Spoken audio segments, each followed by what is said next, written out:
Olympic medalist and trailblazer Ibtihaj Muhammad made history as the first American Muslim woman to wear a hijab in Olympic competition.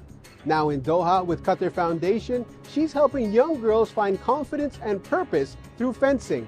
I sat down with her to talk about that journey.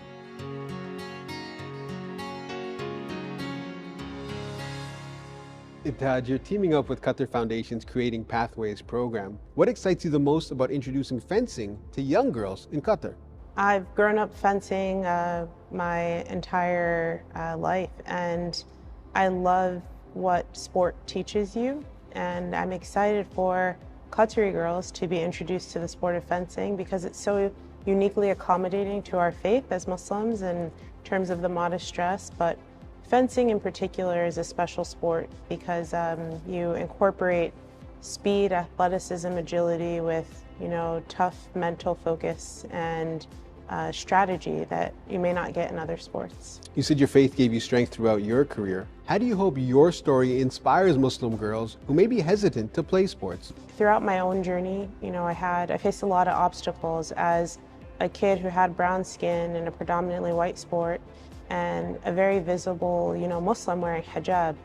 And I love that sport gave me the opportunity to be myself and to discover this power that I had, deep down inside that I had to find. I feel like it's something that the girls can also discover for themselves. They're facing a lot of obstacles, some internal, where you have to discover this confidence and, self-determination. And it's one of those things, once you unlock, the sky's the limit. And I believe that sport helps kind of expedite that process for the younger generation. So now you're here in Doha. What role do you think Qatar and the Middle East can play in shaping the future of women's sports globally? And I think it sets a very high precedent that Qatar is investing in its girls. They're investing in the future, and the future is female. And we want to support and uplift and kind of mold the next generation to be leaders. And I think that sport is such a powerful tool and a powerful vehicle for change.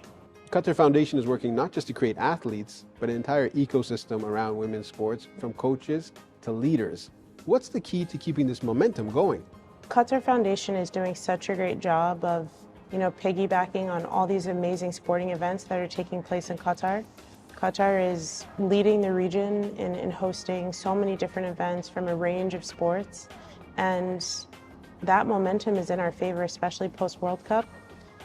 When we think about, our youth and their next stages and how they view sport, not everyone's going to the Olympics. Not everyone's competing professionally, but there's so many different lanes within sport, whether it be coaching or officiating or just being involved in sports from a local or youth level, that are essential parts of continuing, this tradition of elevating sports, especially girls and their involvement in sports, to empower the next generation. From Olympic medalist to mentor, how has your idea of success changed now that you're seeing young girls carrying the same saber that changed your life?